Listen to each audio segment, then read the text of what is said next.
Bonjour et bienvenue dans ce nouveau module du CCAFU Online consacré aujourd'hui au cancer de la prostate. 6 points ont été discutés autour de François Rosé avec Jean-Baptiste Boval et Philippe Busbock. D'abord, la prise en charge actuelle du cancer de prostate métastatique hormonosensible.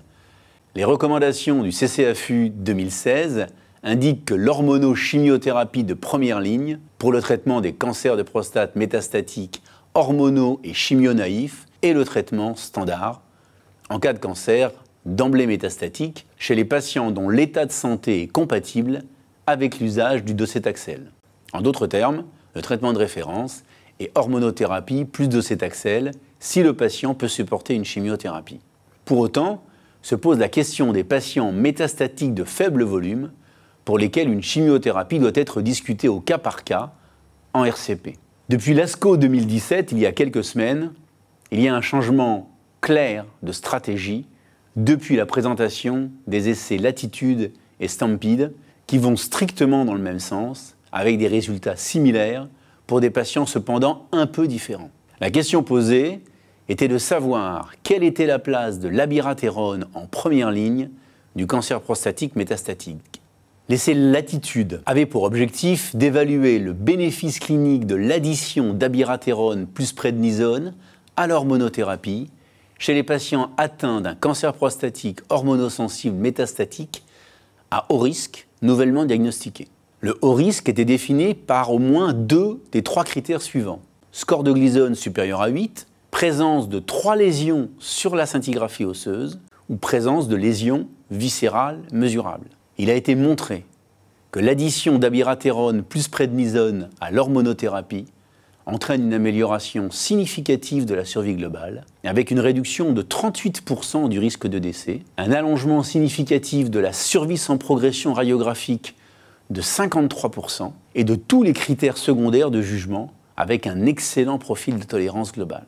L'essai Stampede a donné des résultats tout à fait similaires.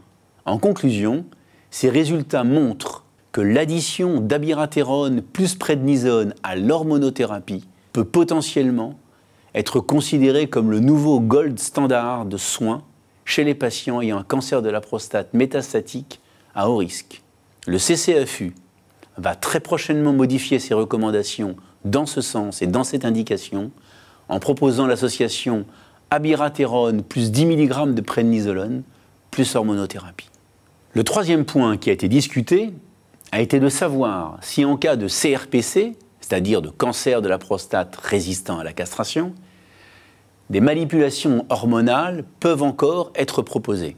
D'abord, il a été rappelé la définition actuelle de la résistance à la castration.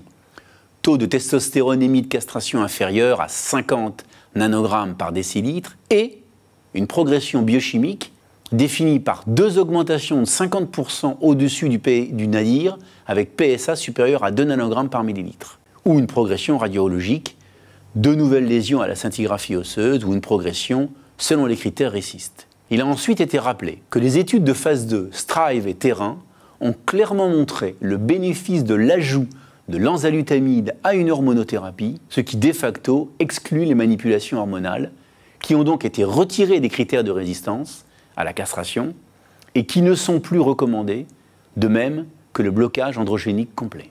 Le quatrième point était de savoir quelle séquence thérapeutique pouvons-nous utiliser pour le traitement du CRPC, en pratique, enzalutamide versus abiraterone.